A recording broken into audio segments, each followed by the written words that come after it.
썩은 물에도 무엇이 있습니까? 부력이 있습니다. 오늘 5번째 이 주제로 마지막 설교를 하나님 말씀을 대언하도록 하겠습니다. 하나님은 언제나 두 가지 방법을 통해서 우리들에게 하나님의 마음을 보여주십니다. 첫 번째로 하나님은 자연을 통해서 우리에게 말씀하십니다. 썩은 물에도 부력이 있다는 것은 이 자연을 통해서 하나님이 우리에게 주시는 메시지 중 굉장히 중요한 진리입니다. 어떠한 경우에라도 길이 있고 소망이 있다는 뜻입니다.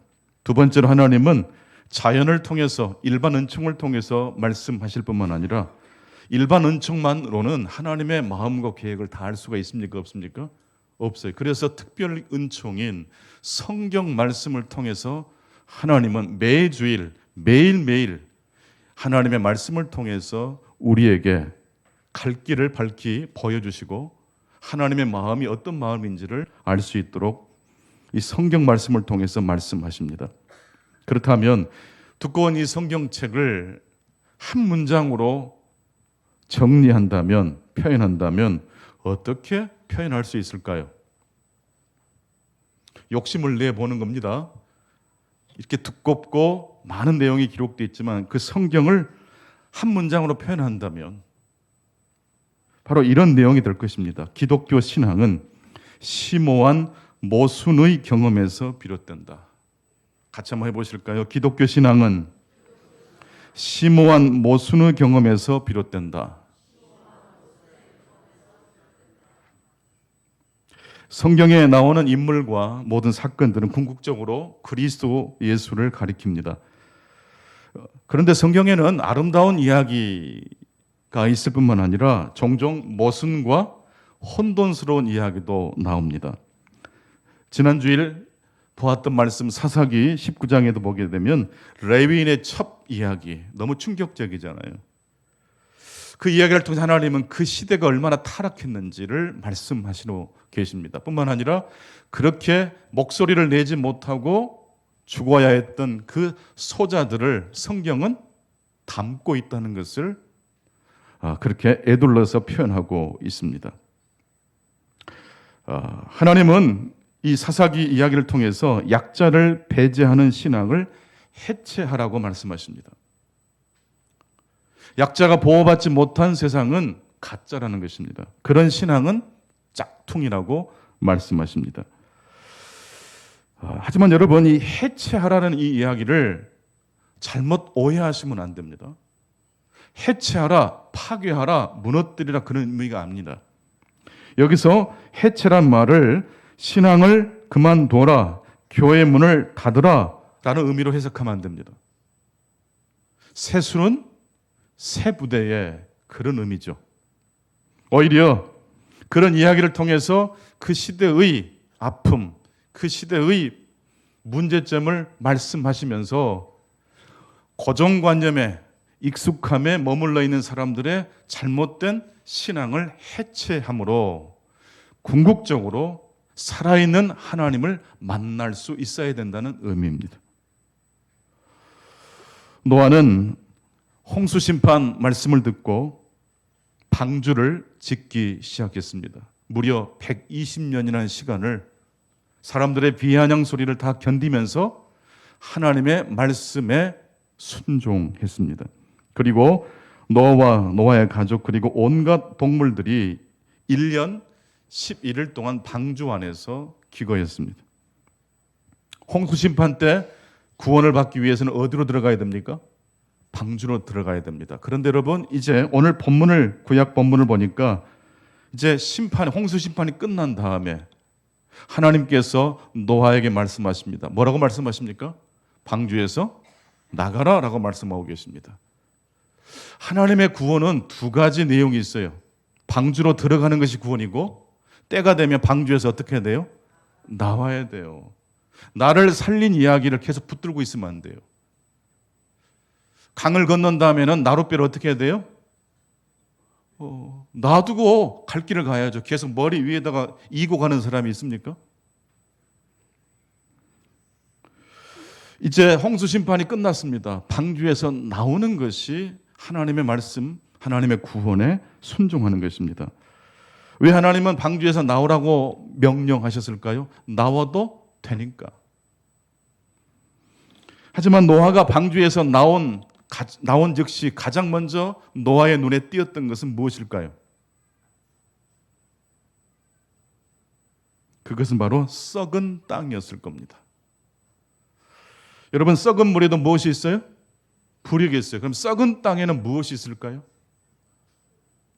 썩은 땅에도 꽃이 핍니다. 오늘 구약의 본문을 보게 되면 하나님께서 썩은 땅에도 꽃이 핀다고 말씀하고 계십니다.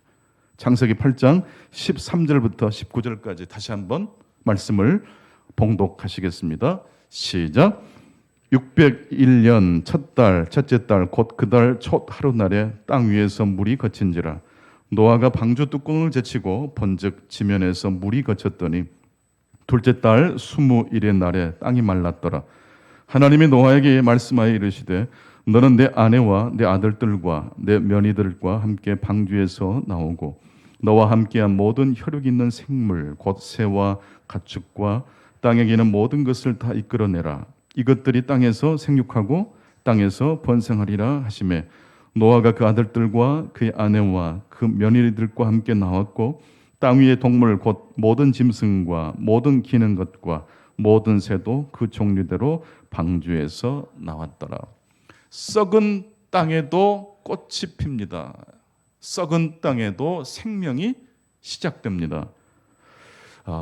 오늘 창세기 8장 17절 말씀을 17절을 다시 한번 보시면 하나님께서 노아에게 이렇게 말씀하십니다. 너와 함께한 모든 혈육 있는 생물 곧 새와 가축과 땅에 기는 모든 것을 다 이끌어내라. 이것들이 땅에서 생육하고 땅에서 어떻게 됩니까? 번성하게 될 것이라고 말씀하고 계십니다. 홍수 심판이 끝난 다음에 상상해 보십시오. 이 세상은 어떤 모양이었을까요? 여러분, 쓰나미가 지나간 그 도시는 어떻게 되던가요? 쑥대밭이 됩니다. 하지만 하나님께서는 썩은 땅이 곧 생명이 시작되는 땅이 된다라고 말씀하고 계세요. 썩은 물에도 부력이 있기 때문에 방주를 짓는 것처럼 썩은 땅에도 꽃이 핍니다. 김훈 작가의 칼의 노래라는 그 소설의 첫 문장이 이렇게 시작됩니다.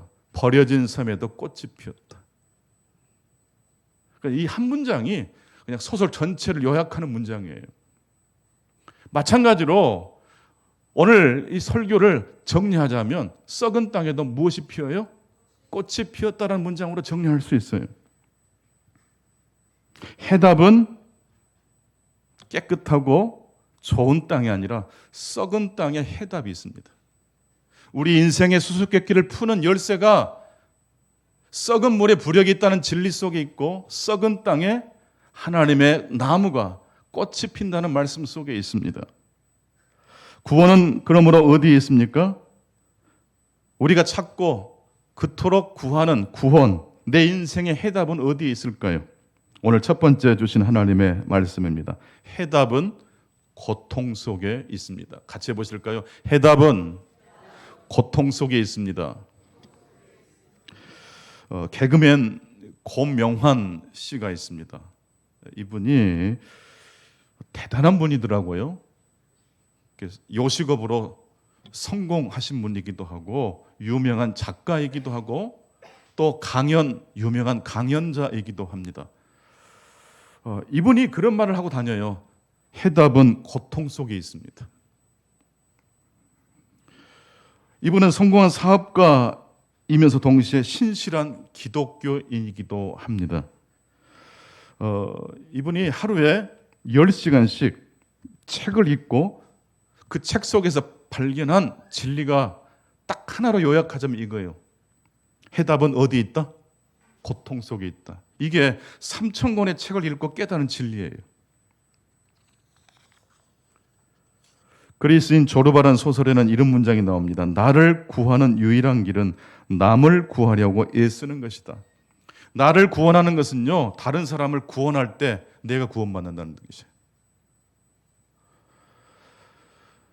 고명환 씨는 돈을 번다는 이 이야기를 달리 해석해야 된다고 이야기합니다. 사실 돈은 버는 것이 아니라 다른 사람이 나에게 돈을 주는 거래요. 듣고 보면 일리가 있죠. 다른 사람이 나에게 돈을 주려면 그 사람에게 나의 진정성이 전달되어야 합니다. 그럴 때 그 사람의 지갑이 열리죠. 진정성이 전달되려면 내 안에 다른 사람을 위하는 마음이 있어야 됩니다. 그냥 돈을 뺏어내려고 하는 사람에게 우리 지갑이 열리지 않거든요. 그렇죠? 정말 친절한 가게 주인을 우리가 만나면 나도 모르게 옷 한 벌 살 걸 두 벌 삽니다. 근데 막 자꾸 이렇게 유혹하고 호객하는 행동을 하면 사고 싶은 물건이 있어도 지나칠 때가 있습니까? 없습니까? 그런 경험이 많이 있으실 거예요. 왜 그래요? 지갑은 진정성이 상대방에게 전달될 때 내 지갑과 마음이 열리기 때문에 그렇습니다. 그런데 맹자는 우리 사람 안에 다른 사람을 위하는 마음이 있다라고 이야기를 합니다. 그러면서 유자, 입정, 젖먹이 유자거든요. 젖먹이가 어디로 들어가요? 우물로 빠지려고 해요. 이때 그 모습을 보는 사람이라면 착한 사람만 그 아이를 잡겠습니까? 조금 악한 사람일지라도 아이가 우물에 빠지려고 할 때는 손을 뻗어서 그 아이를 잡습니까? 그렇죠. 누구든지 우물로 뛰어드는, 잘 모르니까, 너무 어려워서 이 우물로 들어가면 죽는 날을 모르는 이 어린아이가 우물로 막 뛰어갈 때 착한 사람만 그 아이를 잡는 게 아니라 지독히 못된 사람 역시 그 아이를 쫓아가서 잡아냅니다. 왜 그럴까요? 우리 인간 안에 다른 사람을 위하려는 마음이 있기 때문에 그랬어요. 그 다른 사람을 위하려는 마음이 유자 입정입니다. 이 마음을 하나님께서 우리 마음 속에 집어 넣어 주셨어요. 이 마음을 잘 확장시키고 잘 개발하는 사람이 성공할 수 있어요. 다른 사람을 도울 때 신기하게도 내 문제가 풀립니다. 위기에 처한 사람에게 내 손을 내밀어 줄 때 그것이 돌고 돌아서 내 인생을 구원하는 놀라운 일로 다가올 때가 많습니다. 심오한 모순이죠. 당장은 손해인 것처럼 보이는데 그것이 결국 나에게 복이 되기 때문에 그렇습니다. 마태복음 6장 33절 같이 보실까요? 그런즉 너희는 먼저 그의 나라와 그의 의를 구하라. 그리하면 이 모든 것을 너희에게 더하시리라. 너희는 그의 나라와 그의 의를 구하라. 하나님이 기뻐하시는 일을 먼저 하라. 근데 하나님은 어떤 사람에게 복을 주신다고요? 다른 사람에게 자신의 마음을 줄 수 있는 사람에게 하나님은 함께 하십니다. 전도서 11장 1절과 2절 같이 보실까요? 시작. 너는 내 떡을 물 위에 던져라. 여러 날 후에 도로 찾으리라. 7에게나 8에게 나눠 줄지어다. 무슨 재앙이 땅에 임할는지 내가 알지 못함이니라. 어렵고 힘든, 그래서 굉장히 힘들게 다른 사람을 도우라는 의미도 아닙니다. 내 떡을 물 위에 던지는 것은요, 내가 할 수 있는 도움을 누군가에게 준다는 뜻이에요. 그것이 돌고 돌아서 결국 나를 복되게 하고 내 자녀를 복되게 한다는 말씀입니다. 철학자 비트게스타인은 이런 말을 했습니다. 내 언어의 한계가 내 세계의 한계다. 어떤 사람이 참 행복하고 즐겁고 복된 삶을 삽니까? 언어의 세계가 넓은 사람이에요. 믿음이란 것도 마찬가지예요. 그냥 믿음이 생기는 게 아니에요. 믿음은 하나님 말씀 어떻게 해야 돼요? 들어야 돼요. 잘 듣는 가운데 내 안에 나도 모르는 사이에 하나님의 다양한 언어가 들어와요.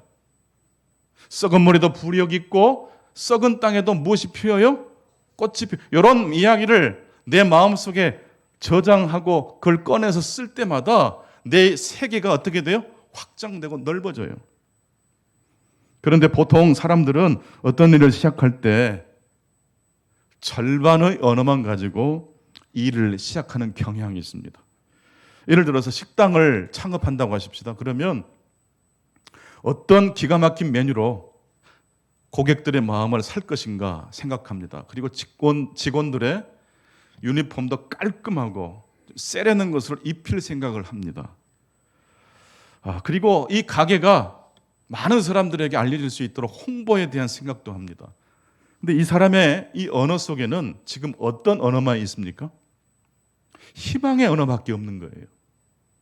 자, 해답은 뭐라고 그랬죠? 고통 속에 있어요. 여러분, 사업을 하는 사람은요, 잘 되는 이야기면 통달하면 될까요, 안 될까요? 안 돼요. 불편하고 귀찮은 일을 할 수 있어야 돼요. 소득을 신고하고 세금을 내는 그런 방법도 알아야 돼요. 거래처 사람들과 어떻게 대화할지를 알고 있어야 돼요. 좀 진상 손님들이 올 때가 있어요, 없어요? 이런 손님들을 어떻게 대처를 잘하느냐에 따라서 그 식당이 계속 승승장구할 수 있는 거예요. 친절하고 또 젠틀한 손님만 잘 영접하면 되는 게 아니고 나에게 힘들게 하는 사람도 잘 대접할 수 있을 때 진짜 성공하는 사람이 되지 않겠어요? 그래서 사업이 됐든 신앙생활이 됐든 언어가 우리의 세계를 만드는데 성공하는 인생이 되려면 몇 가지 언어를 가지고 있어야 될까요? 두 가지 언어예요. 희망의 언어를 가지고 있어야 되고 두 번째로 고통의 언어를 알고 있어야 돼요. 백종원 씨가 방송에 한 번씩 나오면 참 신기하게 쳐다보게 됩니다. 중식, 한식, 양식. 이 사람 모르는 게 없어요. 원래 잘 아는 사람인 줄 알았는데 그게 아니더라고요. 집에 가면 냉장고가 몇 대가 있어요. 계속 연구하고 개발하는 거죠.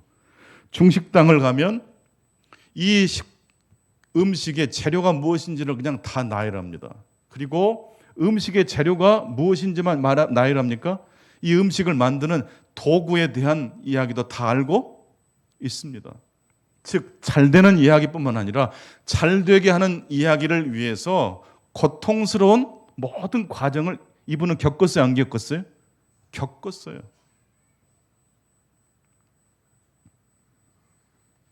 어떤 사람이 성공합니까? 두 가지 언어가 있는 사람입니다. 희망의 언어와 함께 고통의 언어, 불편함의 언어를 알고 있는 사람이 성공합니다.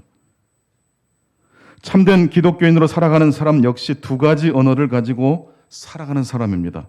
여러분, 기독교 신앙은 심오한 모순의 경험에서 비롯됩니다. 이 이야기가 무엇을 가리키는 이야기일까요? 고린도전서 1장 18절을 보게 되면 십자가의 도가 멸망하는 자들에게는 어떻게 돼요?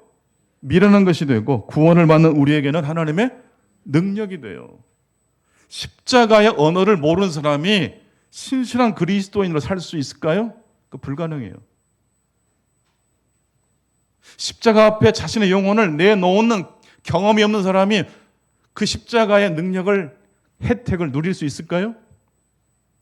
참된 회개를 통하여 하나님 앞에 나아간 경험이 없는 사람이 십자가 앞에 나갈 수 없는 것입니다. 해답은 고통 속에 있습니다. 해답은 십자가의 복음 속에 있습니다. 저녁이 되고 아침이 되니 아침과 저녁은 같이 가야 합니다. 십자가와 부활은 항상 같이 가야 하는 것입니다. 해답은 그러므로 고통과 희망 속에 있습니다. 따라서 합시다. 희망은 고통과 희망 속에 있습니다. 희망만 이야기하는 사람의 이야기는 부실해요. 그런 분들은 좀 고난과 환난이 오면 넘어졌다가 그 넘어진 자리에서 못 일어나요. 하나님이 주시는 은혜의 선물만 누리고자 하는 사람에게는 고난과 역경이 오면 금방 신앙을 부정하거나 낙심하게 됩니다. 내가 하나님을 신실하게 섬기느냐 아니면 우상을 섬기듯이 섬기느냐는 구분하는 방법이 있다고 그랬죠. 많은 손실을 입었는데 그것 때문에 슬퍼하고 괴로운 사람이 있고 물질의 손실을 입고 난 다음에 절망에 날아 떨어진 사람이 있어요. 어떤 사람이 우상을 숭배하는 사람입니까? 절망에까지 떨어졌다는 것은 궁극적으로 내가 이것 아니면 절대 살 수 없다고 의지하고 있는 것이 사라졌기 때문에 절망하는 거거든요. 여러분의 건강이, 여러분의 물질이 하나님보다 더 사랑스러운 것이 되지 않게 되기를 바랍니다. 죄란, 우상숭배란 그래서 순서가 뒤바뀐 사랑이에요. 그러므로 십자가는 교회 안에서만 통용되는 메시지가 아닙니다. 우리 예수님께서 제자들을 향해서 너희는 세상의 빛이요, 세상에 무엇이 되라고 하셨죠? 소금이 되라고 하셨어요. 어떻게 하면 빛이 되고 소금이 됩니까? 두 가지 언어를 가지고 살 때 세상에 소금이 되고 빛이 될 수 있어요. 희망의 언어와 함께 고통의 언어까지 통달하시는 저와 여러분 되시기를 간절히 축복합니다. 두 번째로 무엇보다도 우리는 예수 그리스도의 십자가를 통해서 하나님을 만날 수 있게 됩니다. 그리스도의 십자가는 하나님과 인류가 만나는 장소입니다. 사실 이 말씀이 우리에게는 대단히 익숙한 말씀이고 불편하게 느껴지지 않는 말씀이지만 여러분 한번 시간을 먼 과거 초대교회로 한번 가보십시다. 타임머신을 타고 초대교회 성도들에게 십자가가 하나님의 능력이다. 십자가를 통해서 하나님은 모든 인류와 나를 만나주신다라고 이 하나님의 복음을 초대교회 성도들이 처음 들었을 때 그분들의 반응은 어땠을 것 같습니까?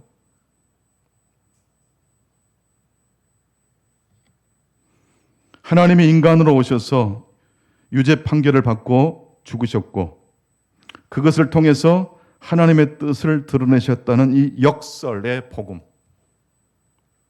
기독교는 이런 역설의 복음과 몸부림을 치면서 탄생한 종교입니다.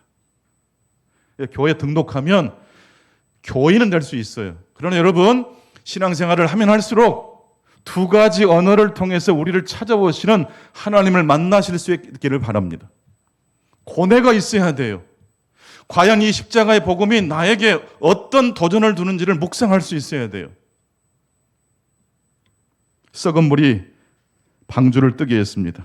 그런데 여러분 예수님은 그 썩은 물 속으로 들어가셨다라고 말씀했습니다.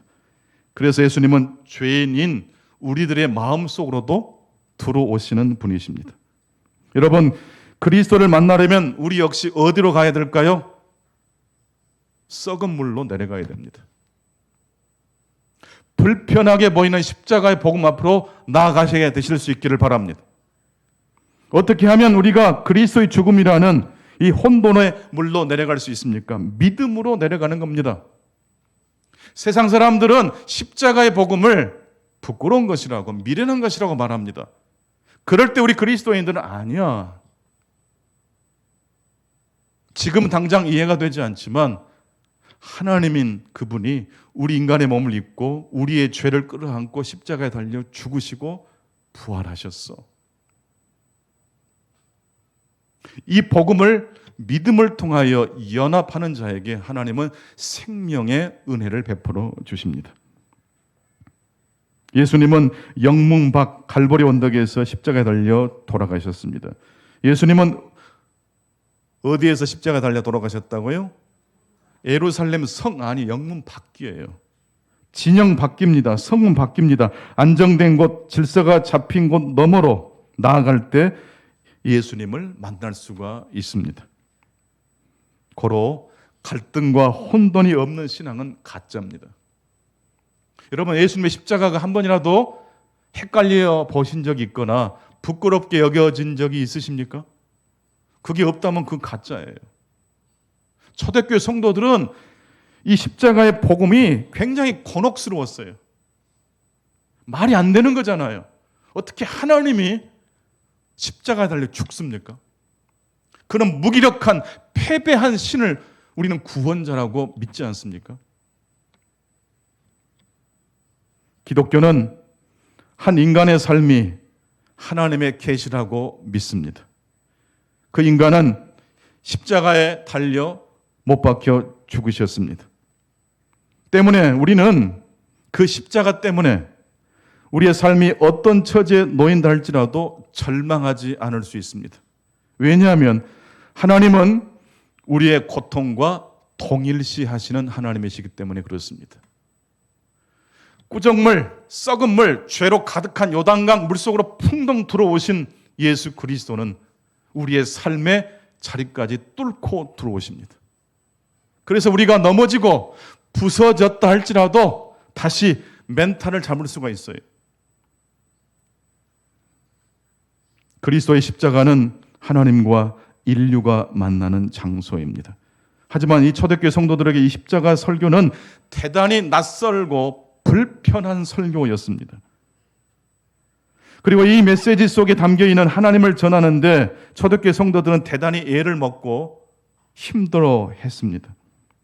그러므로 하나님의 고난은 초대교회 성도들에게 자랑이면서 동시에 무엇이었습니까?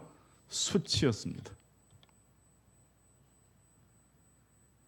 하나님은 죽어가는 한 인간을 통해 당신을 계시하시기로 하셨습니다. 심오한 모순입니다.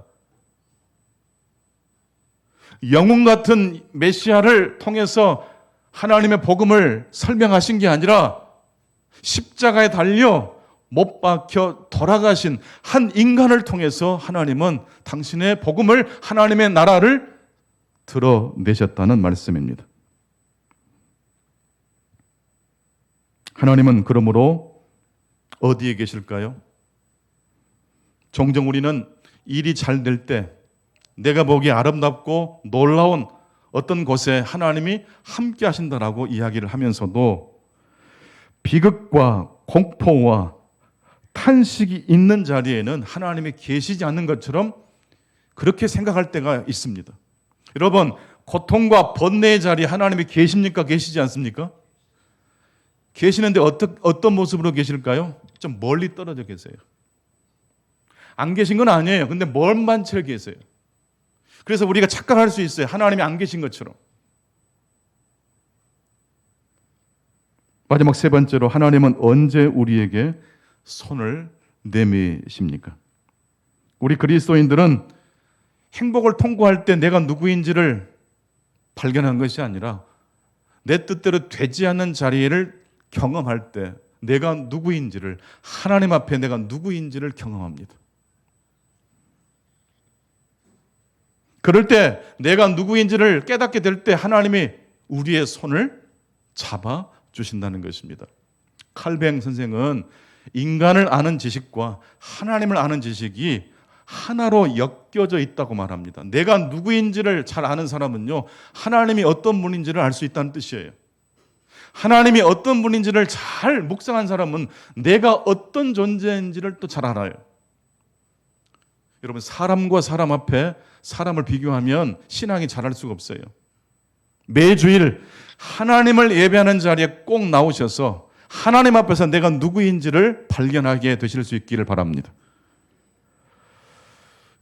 9월 달에 또 결혼하는 가정이 있는데 예비 신랑 신부를 만나니까 참 예뻐요. 얼마나 예쁜지 몰라요. 여러분, 신랑 신부가 이렇게 나란히 서 있는 모습을 보면 그냥 아름다운 모습이 아니죠. 저 아름다움을 통해서 하나님은 하나님의 놀라운 이야기를 드러내신다고 저는 믿습니다. 하나님은 아름다운 자리에 그 아름다움을 통해서 우리와 함께 하시기 때문입니다. 또한 하나님은 아름다운 자리에만 계시는 것이 아니라 그 아름다움이 깨지고 어긋난 자리에도 계십니까? 계시지 않습니까? 계십니다. 사실 이 세상의 아름다움이란 하나님이 우리에게 주신 약혼 반지에 불과합니다. 여러분, 약혼 반지를 얻기 위해서 결혼의 기쁨을 포기하는 사람이 있을까요? 여러분, 천국 소망을 대충 생각하는 게 아니라 여러분의 천국 소망이 여러분의 우선순위의 첫 번째가 되실 수 있기를 바랍니다. 이 세상에서 우리가 아무리 좋은 걸 경험해도 그것은 하나님이 우리에게 주신 어떤 반지라고요? 약혼 반지예요. 하나님과 하나님의 나라에서 벌이게 될 천국 잔치에 비하면 이 땅에서 아무리 좋은 것을 경험한다 할지라도 그것은 액세서리에 불과한 거예요. 그래서 어거스틴은 이 생에서 우리들이 완전해질 수 있는 유일한 길이란 이 생에서 완전해질 수 없음을 깨달아 아는 것이라고 이야기합니다. 어떤 사람이 항상 기뻐하고 쉬지 말고 기도하고 범사에 감사할 수 있습니까? 이 생에서 어떤 아름다운 걸 경험해도 그것이 완벽하다라고 생각하는 사람은 절대로 완벽해질 수 있어요, 없어요? 없어요. 때문에 우리는 아름다운 것을 볼 때 아름다움 그 이상을 볼 수 있어야 됩니다. 또한 우리는 혼돈과 고난을 통과할 때 혼돈과 고난 그 이상을 볼 수 있어야 되는 줄로 믿습니다. 이 세상은 아름다운 곳이면서 동시에 고통과 좌절을 경험하는 곳이기도 합니다. 그러므로 신앙생활의 핵심 재료는 무엇입니까? 사랑과 기쁨만 하나님을 경험하는 재료일까요? 그렇지 않습니다. 좌절, 고통, 한계, 낙심, 두려움, 연민 역시 하나님을 경험할 수 있는 천국의 레시피가 되는 줄로 믿습니다. 고통과 혼돈은 하나님이 계시지 않는다는 표정이 아닙니다. 고통과 혼돈은 하나님이 멀리 계시다는 징표입니다. 그러므로 여러분, 하나님이 멀리 계신다고 느껴질 때, 고난이 찾아왔을 때 기도를 대충 하시겠습니까? 열렬히 하시겠습니까? 목마른 사슴이 시냇물의 근원, 우기 때는 시냇물이 절절절 흐르는데 건기에 닥치면 시냇물 흔적은 있는데 물이 보이지 않아요. 그럴 때 사슴은 어떻게 합니까? 막 바닥을 긁어서 물 근원을 찾아냅니다. 하나님이 멀리 있다고 느껴질 때 찬송을 뜨겁게 하시겠습니까? 가볍게 대충 한번 하고 지나가시겠습니까? 기쁘고 즐거울 때 하나님을 찬송하십시오. 하나님이 멀리 계시는 것처럼 여겨질 때 더 열렬하게 하나님을 찾고 하나님을 찬송하실 수 있기를 바랍니다. 그럴 때 하나님은 우리의 손을 잡아주십니다. 사도행전 17장 28절입니다. 같이 읽겠습니다. 우리가 그를 힘입어 살며 기동하며 존재하느니라. 너희 시인 중 어떤 사람들의 말과 같이 우리가 그의 소생이라 하니. 사도 바울이 아테네에 가서 사람들에게 전도하면서 했던 말씀입니다. 우리는 하나님을 힘입어 살며 하나님을 통해서 존재하고 하나님을 통해서 내가 하고자 하는 일을 더 멋지고 아름답게 해낼 수가 있습니다. 그래서 여러분, 신앙생활에는요, 성취보다 더 중요한 것이 있어요. 그것이 바로 태도입니다.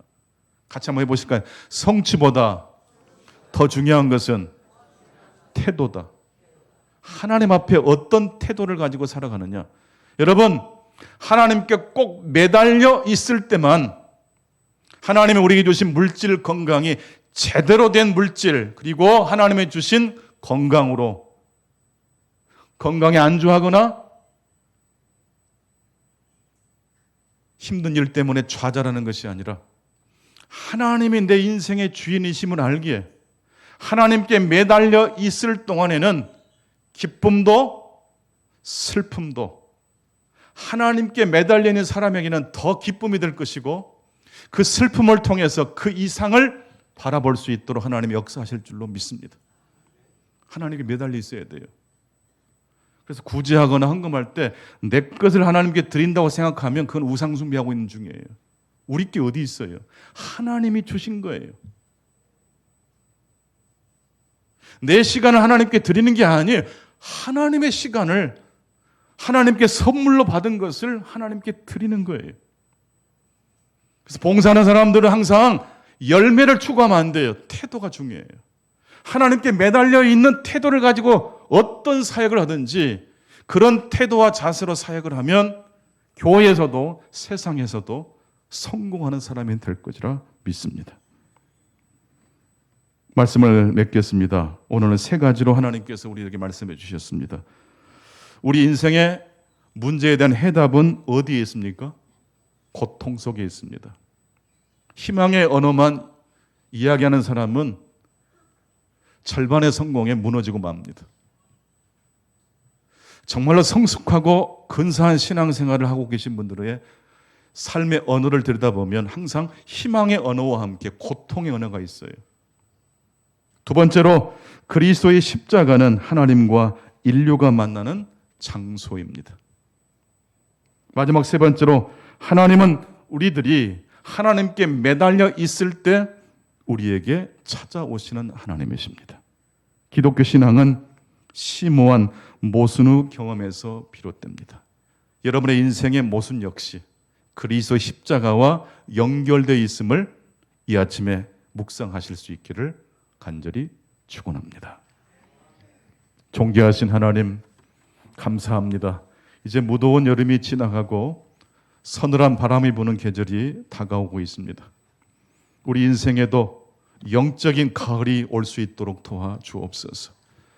한 가지 언어, 내가 알고 있고 익숙한 언어에만 갇혀 지내는 인생이 아니라 노아가 홍수 심판 이후에 때가 되자 하나님께서 방주에서 나가라고 했을 때 과감하게 익숙하고 편안한 자리를 등지고 방주 밖으로 나왔던 것처럼 오늘 우리에게 새롭게 역사하시는 하나님의 말씀을 영접할 수 있게 하시고 새로운 방주, 새로운 약속의 땅을 향하여 우리의 삶의 자리가 그렇게 펼쳐져 나갈 수 있도록 하나님께 우리의 마음을 활짝 열고 살아갈 수 있도록 도와 주옵소서. 예수 그리스도 이름으로 기도하옵나이다. 아멘.